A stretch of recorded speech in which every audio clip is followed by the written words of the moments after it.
1972 April 19. ഏകദേശം പറഞ്ഞാൽ ഇന്നേക്ക് 54 വർഷങ്ങൾക്ക് മുൻപ് റഷ്യയിലെ കപൂസ്റ്റിൻ യാർ റോക്കറ്റ് വിക്ഷേപണ കേന്ദ്രത്തിൽ കോസ്മോസ് 3 റോക്കറ്റ് കുതിച്ചുയരാൻ തയ്യാറെടുക്കുകയാണ്. ആകാംക്ഷയ്ക്ക് വിരാമമിട്ട് ഇന്ത്യൻ സമയം ഉച്ചയ്ക്ക് 1:28 ആ റോക്കറ്റ് കുതിച്ചുയർന്നു.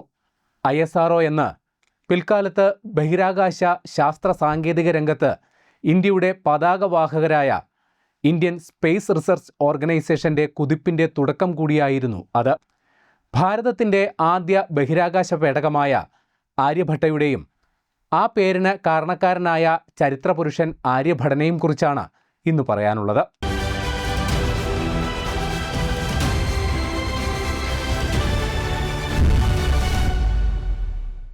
നമ്മുടെ ആര്യഭട്ട കുതിച്ചുയരുന്നതിന് സാക്ഷിയായി പ്രൊജക്ട് ഡയറക്ടർ UR റാവു അടക്കം 50ഓളം ISRO ശാസ്ത്രജ്ഞരും സാങ്കേതിക പ്രവർത്തകരും റഷ്യൻ വിക്ഷേപണ നിലയത്തിൽ ഉണ്ടായിരുന്നു.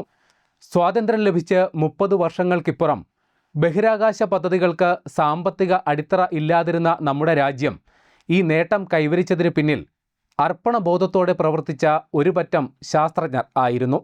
3 കോടി രൂപയാണ് പദ്ധതി ചെലവ്. അന്നത്തെ കാലത്ത് രാജ്യത്തിൻ്റെ പൊതുസ്ഥിതി നോക്കുമ്പോൾ അത് ഒരു ഭീമൻ തുകയാണ്. വിദേശ സാമഗ്രികൾ പരമാവധി ഒഴിവാക്കി തദ്ദേശീയമായ ഇനങ്ങൾക്കും സാങ്കേതിക വിദ്യയ്ക്കും പ്രാധാന്യം നൽകിയായിരുന്നു നിർമ്മാണം.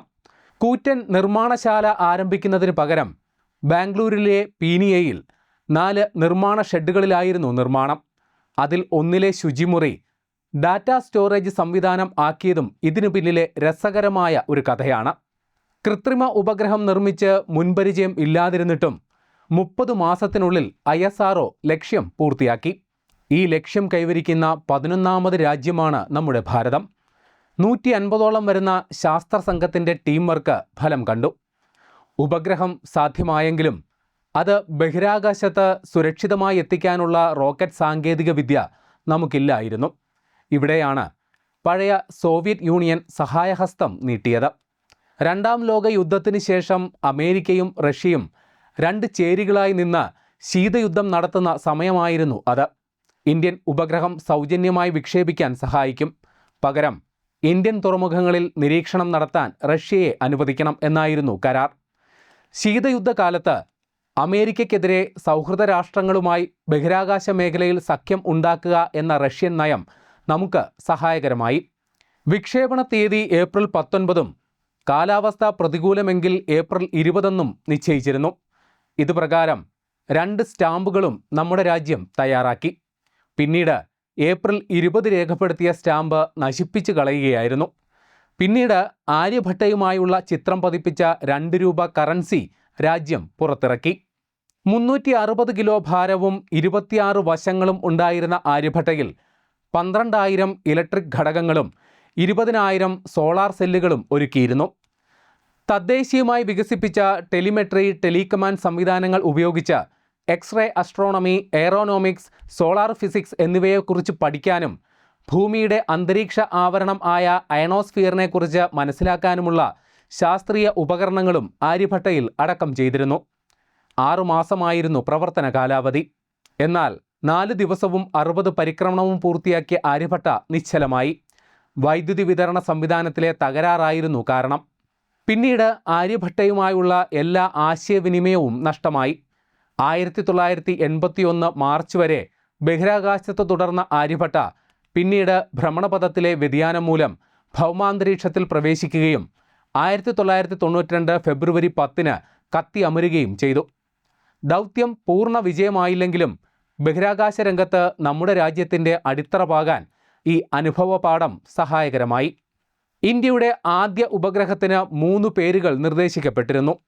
ആദ്യ പ്രധാനമന്ത്രി നെഹ്റുവിനോടുള്ള ആദരസൂചകമായി ജവഹർ, ഐക്യത്തിൻ്റെ സൂചകമായി മൈത്രി.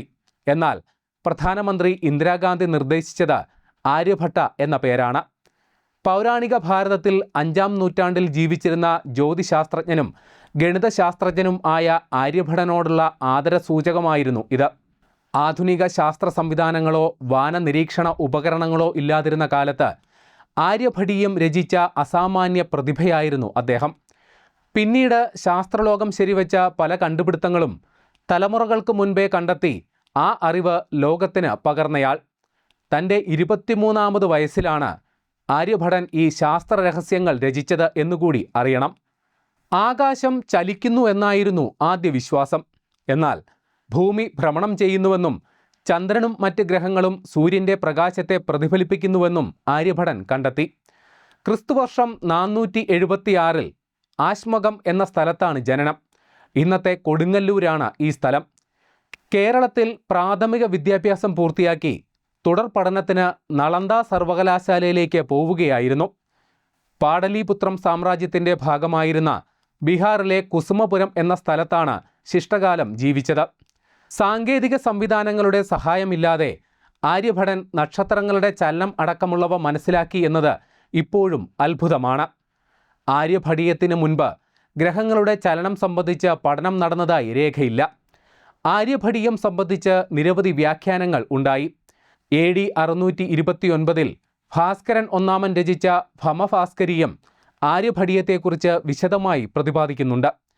1986 ഇന്ത്യൻ പണ്ഡിതനായ ഭൗദാജിയാണ് ആര്യഭടീയത്തിൻ്റെ കയ്യെഴുത്ത് പ്രതി കണ്ടെത്തിയത്. സംസ്കൃതത്തിൽ രചിച്ച ആര്യഭടീയത്തിൽ 121 ശ്ലോകങ്ങളാണുള്ളത്. 13 ശ്ലോകങ്ങളുള്ള ഗീതികാ പാദത്തിൽ സമയം, ദൂരം എന്നിവ അളക്കുന്നതിനുള്ള വലിയ യൂണിറ്റുകൾ, ഗ്രഹങ്ങളുടെ ഭ്രമണം എന്നിവയെക്കുറിച്ച് പറയുന്നു.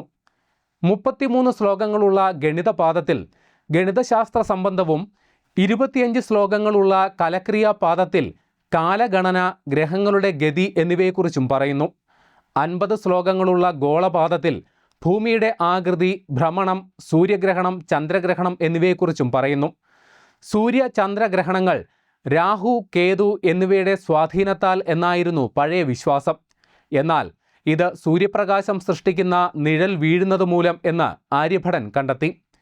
ഒരു ദിവസത്തിൻ്റെ ദൈർഘ്യം അഥവാ ഭൂമിയുടെ ഒരു ഭ്രമണത്തിന് 23 മണിക്കൂർ 56 മിനിറ്റ് 4.1 സെക്കൻഡ് വേണമെന്ന് ആര്യഭടൻ കണ്ടെത്തി. ആധുനിക ശാസ്ത്രം ഇത് 23 മണിക്കൂർ 56 മിനിറ്റ് 4.091 സെക്കൻഡ് എന്ന് അതിശയകരമാം വിധം സാദൃശ്യമുള്ള സമയം കണ്ടെത്തുകയും ചെയ്തു. ഗണിതത്തിൽ പൈയുടെ വില 3.1416 ആണെന്ന് കണ്ടെത്തിയതും ആര്യഭടനാണ്. വേദകാലത്ത് ഭാരതത്തിൽ പിറവിയെടുത്ത, വേദങ്ങളിൽ പ്രതിപാദിച്ച ഇത്തരം കണ്ടുപിടുത്തങ്ങൾ ആധുനിക കാലത്ത് ശാസ്ത്രീയ കണ്ടുപിടുത്തങ്ങൾ ആയി മാറിയത് പിൽക്കാല ചരിത്രം. 18ാം നൂറ്റാണ്ടിൽ ഭാരതത്തിൽ കോളനി വാഴ്ച ആരംഭിച്ച ശേഷമാണ് പാശ്ചാത്യ രാജ്യങ്ങൾ ശാസ്ത്ര സാങ്കേതിക രംഗങ്ങളിൽ വലിയ കുതിപ്പുചാട്ടം ഉണ്ടാക്കിയതെന്നും നാം അറിയണം.